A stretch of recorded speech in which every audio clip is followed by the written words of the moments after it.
Right now on ABC 21 News at noon, the historic library in Auburn that suffered an arson fire announcing an opening date.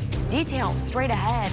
And a local school joins hundreds of others across the country to celebrate No One Eats Alone Day. From WPTA, your weather authority, this is ABC 21 News at noon.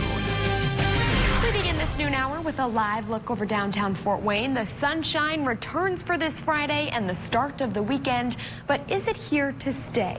Good afternoon, and thank you so much for joining us. I'm Kayla Stewart. Let's check in with meteorologist Matthew Bullock. Matthew, what can we expect for the weekend? I'm hoping you say more sunny skies and no, blue skies and sunshine. Well, we'll definitely see lots of blue skies today. I mean, I couldn't even see one cloud at all today. So yeah. I'm very happy. We get to see some sunshine. It's going to stick around for the weekend. Temperatures will be a little bit below seasonal for today, but a lot warmer compared to yesterday. Yeah. We're going to be in the 40s around tomorrow, maybe in the 50s in the Sunday. But we will continue to see lots of sunshine. Look at our storm track radar at the moment. Everything's very calm and quiet. But hey, we like seeing the sunshine. Temperatures are chilly, but warming up into the upper 20s for us. We are about 5 degrees warmer than we were at this time yesterday, but with the wind chill factor, it feels like into the teens. That's because our winds are blowing out from the southwest around 10 to 15 miles an hour. But I promise you, we will warm up into the upper 30s today with plenty of sunshine and blue skies. I know, Kayla, you're looking forward to that. As we get through tonight, still seeing clear skies, which means temperatures will be dropping back down to the 20s. But look at our weekend forecast. I mean, 40s and sunny. You can ask for a better spring, almost spring-like day for us. Thank you very much for that. New at noon now, the main library in Auburn that police say was intentionally burnt down in 2017 is set to reopen in a few weeks. You may remember the fire destroyed tens of thousands of library materials, historic paintings, and stained glass. Years after the fire, much of the $7 million in damage has been repaired. Library officials announced today that they will open the doors to the public on Sunday, March 15th. We'll have much more on this story tonight at 5 and 6. We already know being a new mother is hard. Just imagine risking your life in a tanker explosion less than a week after giving birth. That's what a new mom did in Indianapolis. Brett Cast reports what the woman said drove her to rush into the fiery scene.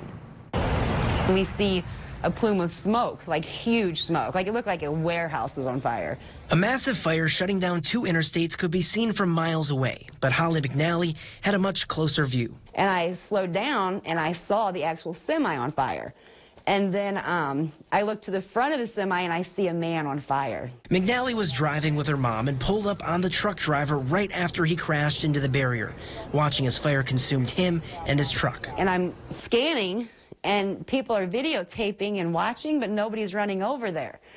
So I told my mom, I said, I'm stopping and I'm going over there. McNally and another man both ran to the driver and quickly put out the fire on him before realizing the worst was yet to come. We got him out and we start to walk away, and I see this huge stream of liquid, and I could smell it. I said, Jeff, honey, what were you hauling? And he said, jet fuel.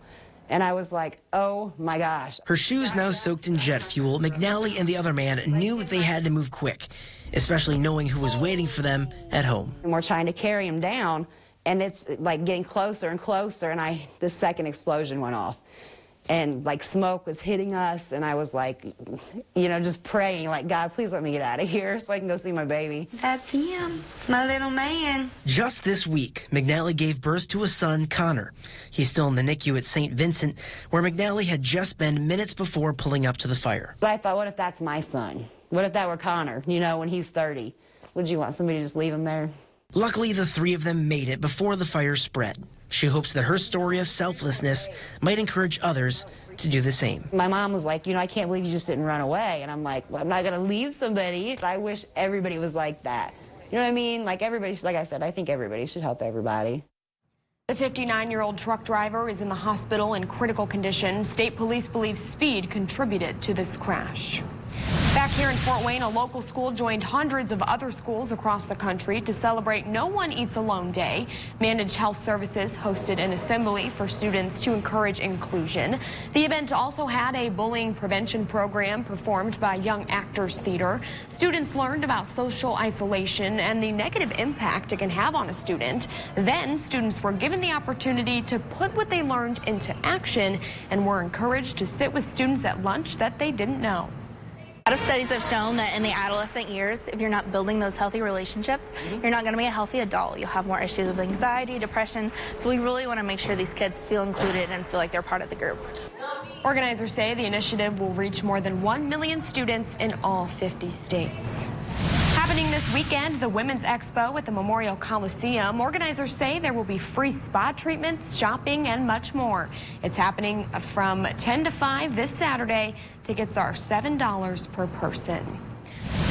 Well, filing your FAFSA can be confusing and time-consuming, so college-bound students and their families might want to take advantage of this opportunity. Volunteer financial aid professionals will be ready to help this Sunday, February 23rd at Ivy Tech. The event, College Goal Sunday, runs from 2 to 4 p.m. Students, along with guardians, should bring their completed 2018 tax returns, as well as W-2 forms and other 2018 income and benefits information. If applicable, bring student income information as well.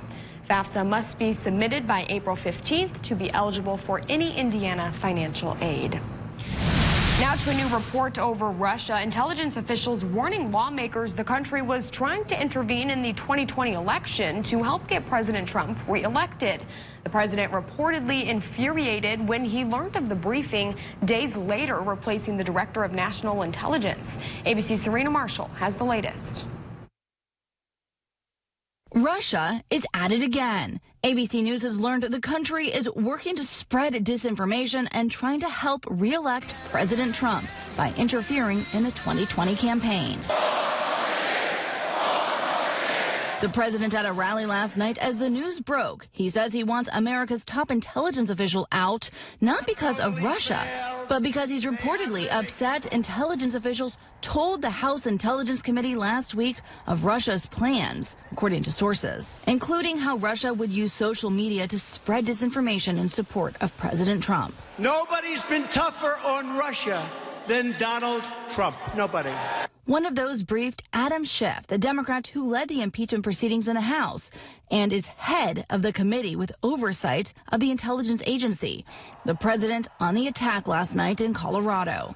That little Adam Schiff, what a crooked politician. Adam Schiff tweeting in response, he is again jeopardizing our efforts to stop foreign meddling, exactly as we warned he would do. Sources tell ABC News the president believes Democrats would use the information from the briefing against him. According to the Washington Post, in response, the president on Friday called in then acting director of national intelligence Joseph McGuire to the Oval Office for a dressing down. And by this Wednesday, McGuire was out of a job, even though he was set to step down next month, replaced temporarily by Ambassador to Germany Richard Grenell, a staunch Trump loyalist. The president responded on Twitter, calling the reported efforts by Russia to interfere in the upcoming election a hoax. He's expected to nominate a permanent director to national intelligence soon. And on Air Force One last night, he floated Republican from Georgia Doug Collins as a possible candidate. But this morning, Collins saying he has no interest in the job. Serena Marshall, ABC News, Washington. Coming up next on ABC 21 News at noon, an ABC 21 recall alert affecting nearly 51,000 baby bassinets. This right after the break.